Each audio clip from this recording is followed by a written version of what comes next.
आशा करता हूं आप सब बहुत अच्छे होंगे। मेरा नाम है सिद्धांत अग्निहोत्री। स्टडी ग्लोस पे आपका बहुत बहुत स्वागत है। टाइम्स ऑफ इंडिया का एक एडिटोरियल है, मुझे अच्छा लगा, काफी बढ़िया एडिटोरियल था।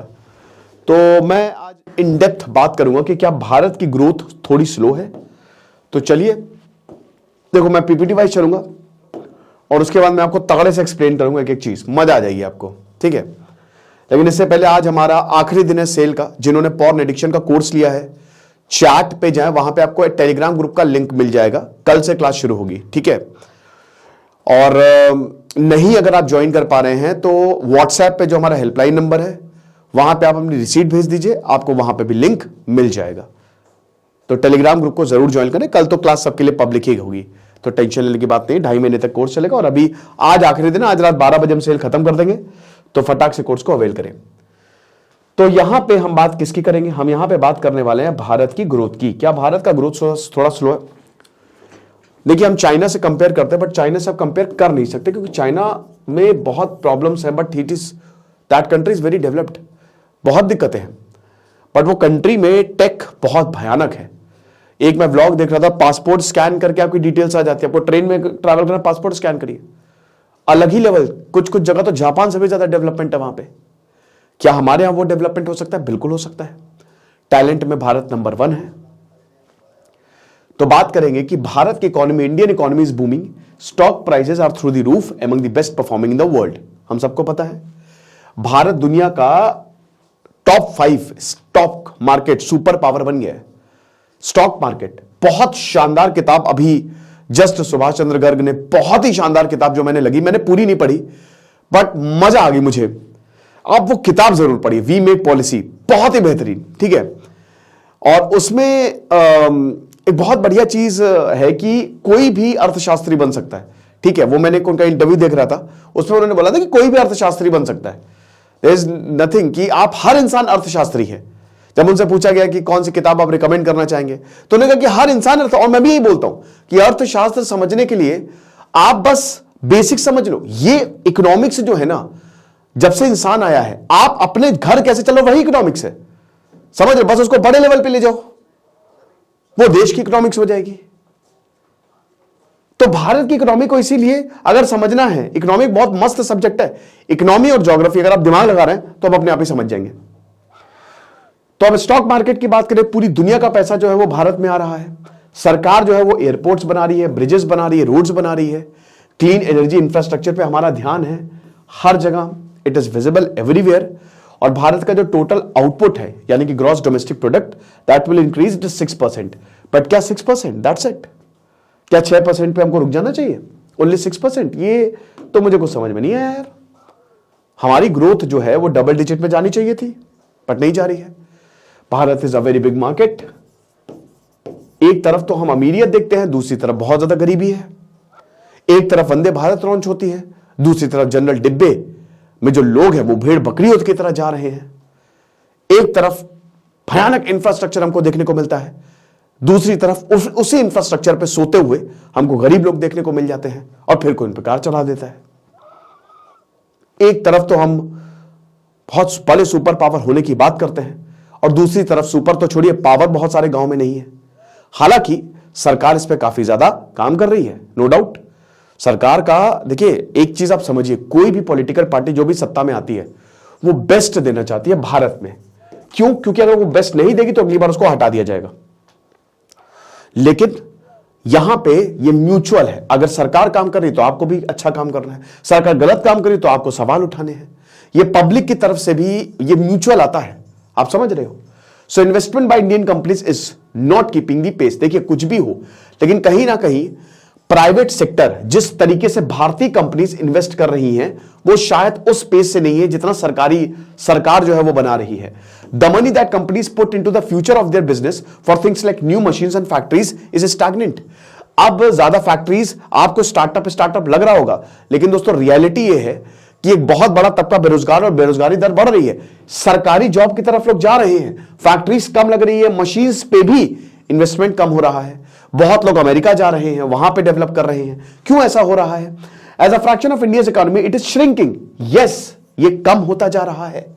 जहां पब्लिक सेक्टर तो सरकार इन्वेस्ट कर रही है अपनी तरफ से, डेफिसिट हो गया है, वही कहीं ना कहीं प्राइवेट सेक्टर जो है वो थोड़ा सा इन्वेस्टमेंट कम कर रहा है, वो कम होता जा रहा है, राइट? ये चीज है। And while the money is flying into the Indian stock market, long term investment from overseas had been declining. अब देखिए भारत के स्टॉक मार्केट में आपको बहुत सारा पैसा आता हुआ दिखेगा। मैंने क्या बताया कि स्टॉक मार्केट मतलब कंपनीज में भारत जबरदस्त स्टार्टअप्स आ रहे हैं तो खूब पैसा लगाया जा रहा है। बट अगर लॉन्ग टर्म इन्वेस्टमेंट की बात करते हैं, यहां पे पैसा देखिए स्टॉक मार्केट भारत का ऐसे जा रहा है, समझ रहे हो, ऐसे जा रहा है, उठ रहा है नीचे गिर रहा है, उठ रहा है नीचे गिर रहा है, स्टेबिलिटी नहीं है। लोग पैसा डाल रहे निकाल रहे, पैसा डाल रहे निकाल रहे, लॉन्ग टर्म इन्वेस्टमेंट नहीं का। भारत दुनिया का सबसे बड़ा मार्केट है। चाइना में अगर बात करो तो चीन में गूगल नहीं है, अमेरिका का वहां हस्तक्षेप नहीं है। हम अगर गूगल डूबा ना हम डूबेंगे।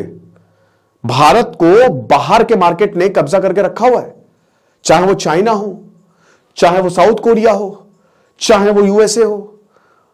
हम उनके प्रोडक्ट यूज कर रहे हैं। सोशल मीडिया नेटवर्क अभी तक हम बना नहीं पाए हैं। हालांकि आप ये समझिए कि भारत इसमें काम कर रहा है, बट इस काम में तेजी लानी पड़ेगी। और तेजी लाने के पीछे कौन जिम्मेदार है? सरकार, गवर्नमेंट। उसको सबसे ज्यादा काम करना पड़ेगा। और कहां काम करना पड़ेगा? एजुकेशन में। ये मैंने आपको पिछली बार भी बताया था। चाइना का एजुकेशन सिस्टम, हमारा एजुकेशन सिस्टम बहुत ज्यादा अलग है।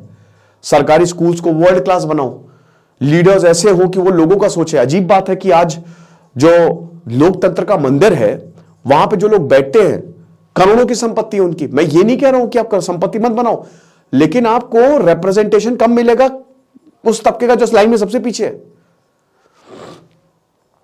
No one expects India to stop growing. हमको पता है कि 6% ठीक है, इट्स गुड। देखिए भारत अभी तक 11, 12, 15% तक भी चला गया होता, बट आ गया अमेरिका रिसेशन, बुरी हालत। फिर उसके बाद अभी कोविड और डिमोनेटाइजेशन, फिर कोविड, जीएसटी, मतलब सही, सबसे पहले डिमोनेटाइजेशन फिर जीएसटी अब तो ठीक चल रहा है, शुरुआत में बैंड बज गई, और फिर आ गया कोविड, जिसकी वजह से पूरी दुनिया ही, लेकिन पूरी दुनिया के कंपेयर में भारत ठीक ग्रो कर रहा है, बट स्लो ग्रो कर रहा है। भारत की ग्रोथ रेट थोड़ी धीमी है।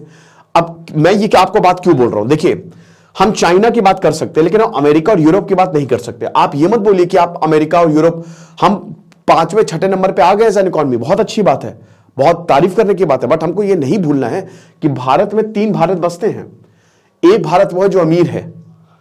4-5 देशों को आप मिला देंगे ना, मतलब यूरोप क्या, ब्रिटेन, आप समझिए कि 20 ब्रिटेन को मिला दे तब एक भारत बनेगा वहां की पॉपुलेशन के हिसाब से।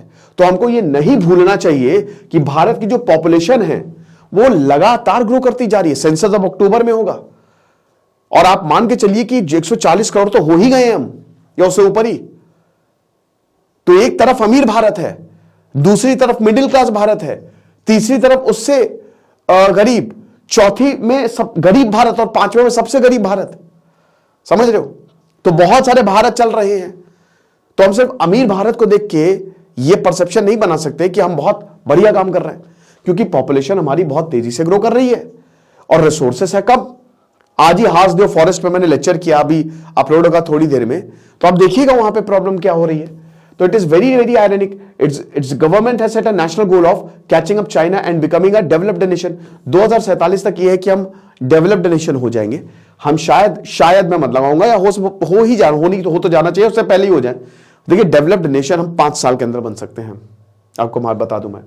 That kind of leap will require sustain growth closer to 8% और 9%। आप समझिए कि अगर इस पे हम हर साल ग्रो करें, क्योंकि कुछ ना कुछ हर साल आता ही रहेगा, ये साल भी बहुत अच्छा नहीं, कहीं क्लाइमेट, कहीं युद्ध, प्रॉब्लम होती ही रहेगी। तो अगर हम देखें तो यस वी कैन ग्रो। 8 से 9% की आपको ग्रोथ चाहिए, लेकिन 6% की ग्रोथ धीमी है, ठीक है, ईयर बाय ईयर। अब 2047 तक इसमें सबसे इंपॉर्टेंट है इंफ्रास्ट्रक्चर। रोड इंफ्रास्ट्रक्चर ने तबाही मचा डाली है। नितिन गडकरी इतना शानदार काम कर रहे हैं। देखिए ये आप समझिए कि कोई भी अगर इंसान, कोई भी पॉलिटिकल पार्टी से कोई भी लीडर अगर अच्छा काम करे उसकी तारीफ करिए। मनमोहन सिंह भारत के one of the best prime minister रहे हैं, one of the best PM India ever had, समझ रहे हो। और Nitin Gadkari one of the best road and transport minister that India ever had. इतना शानदार काम कर रहे हैं वो, रोड पे हाईवे बन रहे हैं, बहुत बढ़िया, ठीक है। तो भारत का जो इंफ्रास्ट्रक्चर सेक्टर है वो बिगेस्ट ड्राइवर है। इंफ्रास्ट्रक्चर से नौकरी जनरेट होती है, इंफ्रास्ट्रक्चर से ट्रांसपोर्ट आता है, इंफ्रास्ट्रक्चर से लॉजिस्टिक्स आता है। मतलब रोड की बात करें तो इंफ्रास्ट्रक्चर बेसिकली जीडीपी का एक बहुत बड़ा पोर्शन जो है, और फिर भारत ने बहुत सारे ऐसे प्रोजेक्ट भी चला रखे, इंस्टीट्यूट्स भी, लोन की भी व्यवस्था कर रखी है, तो दिक्कत नहीं है। 143 लाख करोड़ जो है इतना हम इन्वेस्ट करने वाले हैं 2024-2030 में खाली इंफ्रास्ट्रक्चर पे। आप समझ रहे हो? अब किस पे रहेगा? Roads are very important. कल ब्लॉक, परसों स्ट्राइक हुई थी, पेट्रोल पहुंचा नहीं, हर दिन से मुंबई में 150 करोड़, पूरे देश में हुई थी, आप अंदाजा लगा लो। Roads are very important. Power, again power sector भी बहुत ज्यादा इंपॉर्टेंट है। हम अब इस समय देखिए, भारत का 80% पावर सेक्टर कोल से जनरेट होता है, बट इससे हटके हमको न्यूक्लियर पे जाना, हमको क्लीन एनर्जी पे जाना है, हमको ये हाइड्रोकार्बन जीरो करना है। वैसे भी मोदी जी 5 कमिटमेंट करके आए, तो उसको 2070 तक पूरा करना है। इलेक्ट्रिक व्हीकल, ईवी इंपॉर्टेंट रहेगी आगे आने वाले 5 सालों में। अगर आप बिजनेस कर रहे हो तो इस सेगमेंट में करो इलेक्ट्रिक व्हीकल। इलेक्ट्रिक व्हीकल की डिमांड ज्यादा है, सप्लाई कम है, इसीलिए ओला आई, 1.5 लाख की स्कूटर थी, बिक गई, मतलब 1,20,000 के करीब बिक गई, हाथों हाथ लोगों ने खरीद ली। डिमांड इसकी है इलेक्ट्रिक व्हीकल, और इसके लिए आपको लिथियम आयन बैटरी चाहिए। अब भारत में है लिथियम आयन, ढूंढो उसको, नहीं है तो, वरना तुम चाइना या फिर अफ्रीका, वहां पे उस पर डिपेंडेंट रहेंगे। Then solar, it is also very important. Wind, इसमें भी, ये सब तो क्लीन एनर्जी हो गई, और हाइड्रोजन, तो यही इंफ्रास्ट्रक्चर है। और ये देखिए, ये सोलर, इलेक्ट्रिक व्हीकल और हाइड्रोजन में खर्चा लगता है, बहुत पैसा लगता है, ग्रीन हाइड्रोजन स्पेशली। धीमे धीमे हम इसको पुश दे रहे हैं। एथेनॉल है ना, ब्लेंडेड एथेनॉल की बात हो रही है। तो power will be a deciding factor. हमको क्लीन एनर्जी चाहिए, हमको सही एनर्जी चाहिए। पोल्यूशन भारत की तरफ, भारत के लिए प्रॉब्लम क्या है कि आपको 2047 तक डेवलप होना है, और फिर आप कह रहे हो, फिर यहां पे प्रॉब्लम यह भी है कि आपको पोल्यूशन भी कम करना है। अब ये हो गई खतरनाक। देखिए 1970 से लेकर 2010 तक 40 सालों में पूरा यूरोप, अमेरिका, चाइना ने मतलब दबा के पोल्यूशन किया है, समझ रहे हो? दबा के क्यों किया है? वो डेवलप हो गए, वो उन्होंने इंडस्ट्री बढ़ाई, लेकिन अब पोल्यूशन पीक पे चला गया।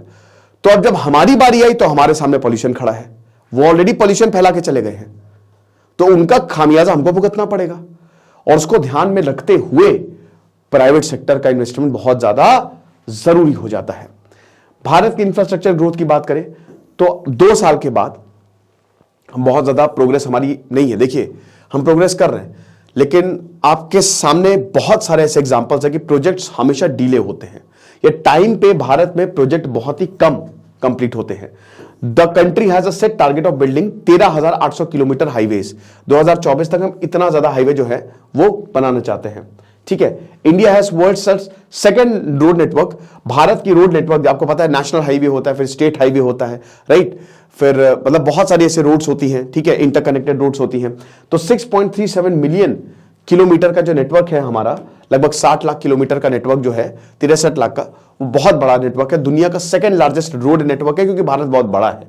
भारत में आपको हर जगह, मतलब अभी मैं एक और लेक्चर पढ़ूंगा कि भारत टूरिस्ट हब हो गया है। वो इसीलिए क्योंकि भारत की जो ज्योग्राफी है वो इतनी शानदार है कि पूरी दुनिया में रेगिस्तान है, भारत में आ जाओ, पहाड़ देखने भारत में आ जाओ, प्लेन्स देखने भारत में आ जाओ, पठार देखने भारत में आ जाओ, आइलैंड्स देखने भारत में आ जाओ, ऐसा हिसाब किताब है। तो ये चीज है। तो ये नया मेट्रो स्टेशन, ये सब बनते जा रहा है, आप खुद ही देख रहे होंगे। अब वाराणसी में जाता हूं, अयोध्या बदल गया है। वाराणसी तो मतलब क्या बढ़िया बदल रहा है, एकदम बढ़िया रोड। हालांकि रोड वहां पे पूरी चौड़ी तो आप नहीं कर सकते, क्योंकि शहर की बनावट ही वैसी है, बट फिर भी काफी डेवलपमेंट हुआ है, ठीक है। ये अब जैसे अगर एयरपोर्ट की बात करें, एयरपोर्ट अथॉरिटी ऑफ इंडिया कमाल का काम कर रही है। उड़ान उड़े देश का आम नागरिक, ये स्कीम बहुत बढ़िया।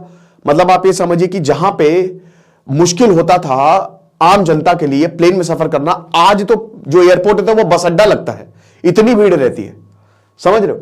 तो जेवर international airport, Navi Mumbai international airport, ये 50 सबसे बड़े इंफ्रास्ट्रक्चर प्रोजेक्ट्स हैं। वडोदरा, जेएनपीटी, अहमदाबाद, ये जितने भी आप देख रहे हो ये तैयार हो गया बनके। उधमपुर, श्रीनगर, ये तो सबसे बेस्ट और सबसे ज्यादा वेट में इसको मैं बस यही देख रहा हूं कि कब वंदे भारत लॉन्च की जाएगी। मुझे लगता है अभी शायद अगले हफ्ते या उसके अगले हफ्ते। ये पिछले 20 सालों से, 20 क्या, बहुत टाइम से बन रहा है, ये अब जाके ये तैयार हुआ है। दिल्ली मेरठ एक्सप्रेसवे, अभी आपने देखा कि वो मोनो रेल चलाई गई है वहां पे।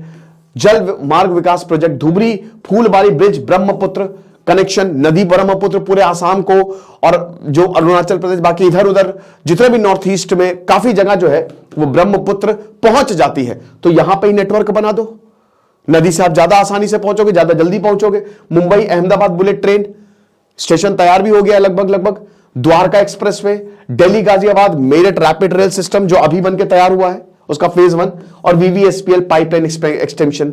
तो ये जितने भी आपको देख रहे हैं, ये टॉप 50 मेगा प्रोजेक्ट्स हैं जो कि कमाल करेंगे। वर्ल्ड बैंक ने भारत की इकोनॉमिक कमिटमेंट इंफ्रास्ट्रक्चर को, जो स्पेंडिंग है, उसको काफी तालियां बजाई कि बहुत अच्छा काम किया कि पेंडेमिक के दौरान भी जब प्राइवेट सेक्टर जो है वो बच रहा था, लेकिन आपने लगातार स्पेंडिंग जारी रखी। Government has double down paying for bricks and mortar improvement. इन सबके लिए ईंटों की जरूरत है, भट्टियों की जरूरत है, रोड्स की जरूरत है, पावर सप्लाई, सरकार उसमें कामयाब रही है। क्रिटिकल है कि ये जो सरकार की स्पेंडिंग है, ये कॉर्पोरेट स्पेंडिंग को भी इग्नाइट करे, कि प्राइवेट सेक्टर भी इसमें जो है वो ज्यादा। अब it's economist speak of crowding effect which happens when for instant a new port next to a shiny new industrial park lures company to building plants and hiring workers. यही चीज है कि अब बहुत बढ़िया आपने पोर्ट बना दिया, बगल में इंडस्ट्री बना दो, यही तो होता है। सिद्धांत अग्निहोत्री को अगर स्टील की इंडस्ट्री लगानी है, अभी तो मेरे पास इतना पैसा नहीं है, पैसा ही नहीं है, तो अगर इतनी बड़ी इंडस्ट्री लगानी है तो बगल में पोर्ट है, वहां पे इंडस्ट्री लगाऊंगा, स्टील मस्त, रेलवे लाइन जा रही है टकाटक, इधर मेरी इंडस्ट्री, और इंडस्ट्री लगेगी तो शहर डेवलप होगा, लोगों को जॉब मिलेगी। It is as simple as that. आज देखिए, आप रोजगार और पैसा सारी प्रॉब्लम सॉल्व कर देगा। पंजाब में आज दिक्कतें बहुत ज्यादा हैं, पंजाब आज ड्रग्स की चपेट में है, इंडस्ट्री लगाओ ना वहां पे, लॉन्च करो एक के बाद एक प्रोजेक्ट्स। नॉर्थ ईस्ट में मुझे बहुत पोटेंशियल लगती है, क्यों? ये हिसाब किताब है। Last year the bank said it is anticipated an imminent crowding in as it has forecasted for most 3 years running. 3 साल तक तो भाई आपके पास बहुत ज्यादा क्राउड आएगा ही आएगा, लेकिन इतना आसान नहीं है। 1 point of wide spread agreement that India should benefit from China slow down, ये भी है। देखिए, चाइना इस समय बहुत नीचे जा रहा है, और मैं आपको बार बार कह रहा हूं कि अगर भारत ने अपॉर्चुनिटी मिस कर दी तो भारत बहुत बड़ी अपॉर्चुनिटी मिस करेगा, क्योंकि चाइना का मार्केट हम ले सकते हैं, उसका लेबर मार्केट ले सकते हैं। अब जैसे एप्पल की फैक्ट्री चाइना में, अब वो भारत में आ रही है, तो ये भारत को देखो, उसके लिए आपको कुछ भी करना पड़े, कुछ भी करना पड़े, आपको एक भी टैक्स नहीं लेना पड़े, एक पैसे मत लेना पड़े, लेकिन इसको छोड़ना नहीं है। एक बार लोग आ गए लपेटे में, उसके बाद बेटा फिर तुम जो कहो करो, तो ये बहुत इंपॉर्टेंट है। तो चाइना का जो जियोपॉलिटिकल टेंशन है दुनिया से, देखिए शुरुआत में जब 2010 के बाद चाइना बढ़ा तो सबने बहुत ये हल्ला मचा दिया। ये देखिए एप्पल का जो चाइना है कि भाई चाइना चाइना चाइना, पूरी दुनिया को लगा, पूरी दुनिया देखिए इंटरेस्ट की तरफ जाती है भाई। एक समय अमेरिका पाकिस्तान का बहुत अच्छा दोस्त, आज मारता है पिछवाड़े में ला के, चलो निकलो यहां से, ठीक है, अमेरिका जो है। तो हां, तो अब यहां पे शुरुआत में तो बहुत, लेकिन धीमे धीमे लोगों को समझ आने लगा कि चाइना इसकी आड़ में बहुत कुछ कर रहा है। वो दे तो बहुत रहा है, लेकिन चाइना बदतमीजियां कर रहा है, वो जासूसी कर रहा है, उसके प्रोडक्ट इतने अच्छे नहीं हैं, वो डेट ट्रैप में फंसा रहा है, वो देशों को बर्बाद कर रहा है। तो अब चाइना से लोगों ने मुंह मोड़ना, मतलब देशों ने मुंह मोड़ना शुरू कर दिया है। अभी रिसेंट इटली था जो BRI से आउट हो गया, अब वो भारत की तरफ आ रहा है कि भाई इंडिया जो है बहुत बढ़िया प्रोस्पेक्ट है। श्रीराम विश्वनाथन जो कि इंडियन बॉन्ड मैनेजिंग पार्टनर है कैलिस्टो में, Silicon Valley venture capital fund है ये, वो बताते हैं इन्वेस्टर्स को कि wanting to fill the vacuum that has been created the supply chain. Simple सी बात है, चाइना गया, पैसा दिखा, क्या दिखा, इन्वेस्टर्स आ गए, पैसा लगा रहे, कोई बात नहीं, पुल टूट गया, बना दो इसको, भारत में ले जाओ, लेकिन पैसा चाहिए। ये कैपिटलिस्ट को क्या चाहिए? पैसा। तो जितने भी वेंचर कैपिटलिस्ट इनके सामने लगा रहता है ना, जो आप फंडिंग देते हैं आपको, बढ़िया इन्वेस्टर, ये कुछ नहीं करते हैं। बहुत लोगों को लगता है फंडिंग मिल जाती है, सर मुझे भी बहुत फंडिंग भाई, फंडिंग से आपको कोई एक्सपर्टीज, शार्क टैंक में जाते हो क्या, अनुपम मित्तल किसी को फंड कहते, उसको बैठता नहीं उसके साथ कि तुम्हारा बिजनेस ऐसा होना चाहिए, ठीक है। श्री ग्रोवर कहता ना कि कोई भी भाई वो खाली बोर्ड मीटिंग में आकर बस पैसा दे देगा, बाकी तुम करो। वो बोर्ड मीटिंग में आके बस तुमको 4 गाली सुनाएगा और कलम घिसेगा, और कुछ नहीं करते। तो ये भारत के लिए बहुत बड़ी अपॉर्चुनिटी है, ठीक है। फिर उसके बाद भारत का स्टॉक मार्केट। अब स्टॉक मार्केट में भी अगर बात करें, ठीक है, तो यहां पे भी कॉन्फिडेंस भले ही कम है, लेकिन भारत में जो जिस तरीके से पैसा आ रहा है, ठीक है, फॉरेन इन्वेस्टर्स हालांकि लगातार, हालांकि अब लॉन्ग टर्म इन्वेस्टमेंट तो नहीं है, बट फिर भी स्टार्टअप और एक्विजिशन हो रहे, तो भारत में पैसा आ रहा है, सही है। अब स्टॉक मार्केट $4 ट्रिलियन का हो गया है, लेकिन ये तो पैसा है, कब निकल जाए आपको क्या पता। अब पूरी दुनिया में प्रॉब्लम है तो भारत में पैसा लगा रहा है, भारत हांगकांग को पीछे छोड़ दिया भारत ने, ठीक है। स्टॉक मार्केट सुपर पावर, ठीक है। तो बिजनेस जो है, अब जैसे 2014 से पहले भी था, 2014 के बाद भी नरेंद्र मोदी की जो साख है वो बड़ी है ना, और भारत में इलेक्शन होते हैं तो यहां पे स्टॉक मार्केट में भी पैसा आता है, बिजनेस बड़ा है, समझ रहे हो, नरेंद्र मोदी का प्रो बिजनेस। लेकिन देखिए उनकी लीडरशिप बड़ी है, इसलिए लोगों का भरोसा भी बड़ा है। ठीक है कि हम यहां पे पैसा लगा रहे हैं और लगा भी रहे हैं, ये बात सच है। मैंने क्या बताया कि कोई भी लीडर का अच्छा कर रहा है तो आप उसकी तारीफ करिए। लेकिन ऑन दी अदर हैंड बहुत सारी कंट्रोवर्सीज भी हुई है जिसकी वजह से इन्वेस्टर्स का पैसा मतलब उनका थोड़ा सा ये चीज है कई बार। लेकिन अब सरकार जो कहती है कि भैया हम लैपटॉप को इंपोर्ट नहीं करेंगे ताकि हम प्रोडक्शन जो बना सके, ठीक है। अब उसमें अगेन फिर वही बात है कि जब आप अगर ऐसा कर देंगे तो फिर अगेन जो मार्केट में है बहुत अच्छा जो वो अरे क्या कहते हैं मैसेज नहीं जाएगा। अब एफडीआई जो है वो भारत में काफी कम हो गया। अगर 2023 तक आके देखें तो फॉरेन डायरेक्ट इन्वेस्टमेंट भारत में कम आ रहा है, ठीक है। बिजनेस अब ये भी बोला जा रहा है कि नरेंद्र मोदी बहुत जबरदस्त लीडर है, उनके नाम पे बिजनेस है, बट जो क्लोज एसोसिएट्स है, ठीक है, सारी कंपनी जो जैसे अडानी अंबानी उनको ज्यादा फायदा मिला है। बट अगर हम बात करते हैं कि तो पिछले 9 साल जो मोदी सरकार है उन्होंने बहुत सारी चीजें इंप्रूव की। ये हमको इससे बिल्कुल भी ये क्योंकि हम डिजिटाइजेशन बढ़ा, इंफ्रास्ट्रक्चर बढ़ा, कंपनीज स्टार्टअप कल्चर बढ़ा। हालांकि अब स्टार्टअप इंडिया बहुत सारी स्कीम्स आई हैं, बट मुझे अभी भी लगता है कि जो होना चाहिए वो हो नहीं रहा है। तो फिर प्रॉब्लम ये है कि हम ग्रोथ क्यों कम कर रहे हैं। रेड टेपिज्म अभी भी ये एग्जिस्ट करता है। प्रॉब्लम ये है कि फॉरेन ऑफिशियल्स जो है बिलियंस ऑफ इन्वेस्टमेंट तो हम यहां पे डालें, लेकिन बिजनेस करेंगे कैसे? क्योंकि हर जगह रेड टेपिज्म आपको देखने को मिलेगा। जवाहरलाल नेहरू ने जो बात बोली थी, अगर आईएएस ना होते तो मैं भारत को और अच्छे से बढ़ाता, ठीक है। मतलब कहने का मतलब यह है कि इसको रॉन्ग वे में मत लीजिएगा, बट ब्यूरोक्रेसी कहीं ना कहीं बहुत लेवल होते हैं, नॉट ब्यूरोक्रेसी बट बहुत लेवल्स होते हैं, देयर आर मेनी लेवल्स। हर जगह पे आपको अगर एक हॉस्पिटल खोलना है ना तो आपको इतने पेपर लगाने होते हैं ना कि आप परेशान हो जाओगे, भैया हमको नहीं पैसा भी डालो, पेपर भी लगाओ, और फिर आपको पता है टेबल के नीचे से सब चलता ही है। शिवाजी दा बहुत सबने देखी ही है ना। तो ये हिसाब किताब है, इतने सारे ऑफिशियल्स इन्वॉल्व होते हैं हर लेवल पे कि बहुत पेनफुल रहता है। और यही एक तो टैक्स जितना हो सके कम करिए आप स्टार्टअप्स का, यस, उसको आप स्टार्टअप कल्चर को मौका दीजिए, कंपनीज को 2 साल, फिर आप बहुत ज्यादा एक बार प्रॉफिटेबल हो जाए। सेकेंड पॉइंट जो आपको देखना पड़ेगा वो अगेन ये वाला जो चीज है, इसीलिए कहीं ना कहीं जो बहुत ज्यादा प्राइवेट जो कंपनी वेल एस्टैब्लिश्ड है वो तो अच्छा कर रहे हैं, लेकिन जो नए इन्वेस्टमेंट है वो भारत में नहीं आ रहे हैं, समझ रहे हो। फिर longer term investment, the most powerful source of demand, the kind of foreign investors in domestic business is among the wealthiest customer. गरीबों को तो कोई देख ही नहीं रहा है। तो एक तो रेड टेपिज्म, फिर पॉपुलेशन एंड इन्फ्लेशन। हम 140 करोड़ पे खड़े हुए हैं, 20 मिलियन यानी कि लगभग 2 करोड़ जो इंडिया से दे बहुत अच्छे से यूरोपियन कंज्यूमर गुड खरीद रहे हैं, खूब बढ़िया।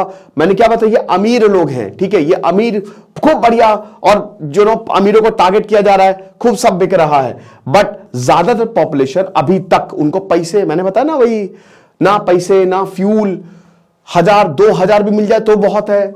मंजू देवी का आप इंटरव्यू देखिए, वो बता रही है कि मैं पोस्टमार्टम करती हूं, मुझे दिन का 350 रुपए मिलता है। बताइए, पिछले 22 साल से कर रही हूं मैं। उनका पति मर गए 2001 में, पति की लाश सामने पड़ी है और मुझे जाना पोस्टमार्टम करने, क्योंकि मुझे अपने बच्चों का पेट पालना है। हम अभी तक परमानेंट नहीं हुए, हम अभी तक टेम्परेरी है। तो एक तरफ तो ये सब आपको दिखेगा, दूसरी तरफ आपको इतनी गरीबी दिखेगी। देखनी है भारत में गरीबी, मंदिर के जाने बस 20 रुपए कैसे नोट हिला दीजिए। एक अच्छे मंदिर में जाइए जहां थोड़ी बहुत भीड़ होती हो, कुछ नहीं, बस जाइए और बस ऐसे 20 रुपए कैसे नोट हिला दीजिए, आप रो पड़ेंगे।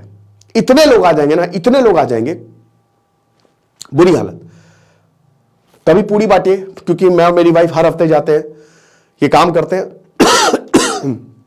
बहुत लोग इससे डिसएग्री करेंगे, बट तो हम लोग जब भी जाते हैं, ठीक है, तो जब हम लोग देखते हैं तो बुरी बहुत, मतलब बहुत पेनफुल है ये। अगर आप देखो कितनी गरीबी, आप इनका पूल बना सकते हो। जैसे मैंने ये सोचा है कि मेरे पास जब पैसा आएगा तो मैं, मतलब आप ऐसा कर सकते हो कि जितने भी आपके पास लेबर्स हैं, ये जितने भी बेगर्स हैं, भिखारी हैं, आप इनको लाओ, इनको सिखाओ, स्किल सिखाओ और उनको यूज करो। भारत की प्रॉब्लम, हर ह्यूमन रिसोर्स को यूज करना सीखो, बहुत अच्छा होगा। कुछ लोग बोलेंगे लोग काम नहीं करना चाहते, गलत। कम लोग हैं जो काम नहीं करना चाहते, वरना कोई भी ऐसे भीख मांगना नहीं चाहता। रेमंड्स के जो मालिक हैं, उनके बेटे ने क्या हाल किया उनका, वो भीख तो नहीं मार रहे, बट सोचिए जिन्होंने रेमंड्स को, क्या हम उनकी नॉलेज को यूज नहीं कर सकते? कर सकते, बट इन सब चीजों पे हमारा ध्यान नहीं जाता, लेकिन जाना चाहिए, क्योंकि जो लोग अपना एसी रूम में बैठे रहते हैं, बंगले में बैठे रहते हैं, उनको तो लगता है सब चंगा सी, बट बाहर देखेंगे तो आपको पता चलेगा सब नंगा सी। बुरी हालत है। हम लोग आराम से रजाई में सोते हैं। उस दिन मैंने बोला ठंड ज्यादा नहीं पड़नी चाहिए, मैंने इसलिए बोला क्योंकि मैं देखता हूं जब बाहर जो कंबल में बेचारे सिकुड़ रहे हैं, कपड़ा नहीं है, कितनी मौतें हो जाती हैं। ठंड उतनी पड़े जितना हम सहन कर सके, जितना हमारी एग्रीकल्चर को ना नुकसान हो। तो बहुत कुछ बच्चों का कमेंट आ रहे हैं, सर आलू की खेती, पता है मुझे मेरे भाई, मुझे क्या बता रहे हो, लेकिन मेरा दिल उनके लिए धड़कता है, समझ रहे हो। तो ये हमको इस पे ध्यान देना पड़ेगा, समझ रहे हो। और ये तभी होगा जब प्राइवेट और पब्लिक दोनों साथ में मिलकर काम करें। Highest profile example is Apple, ठीक है। जो biggest wild card weather India can grab a significant, China है ये, ठीक है। एग्जांपल देखो, अब एप्पल जो है वो पूरा भारत में लेके आया, पूरी फैक्ट्री भारत में लगा दी उसने। अब जो आईफोन है barely 5% of the Indian market, but अभी 7% ऑफ द आईफोन जो है वो भारत में बन रहे हैं। और भारत में एक आईफोन का एकदम अलग ही क्रेज चल गया है। मैं तो आईफोन वैसे यूज नहीं करता। We should keep our minds open, Subramaniam, मतलब यही इन्होंने बोला कि हमको अपने जो माइंड्स है वो ओपन रखने चाहिए। तो ये लेक्चर था। आपको क्या लगता है आप मुझे कमेंट बॉक्स में बताइएगा। बाकी हमारे आज आखिरी दिन है न्यू ईयर सेल का। Thank you so much.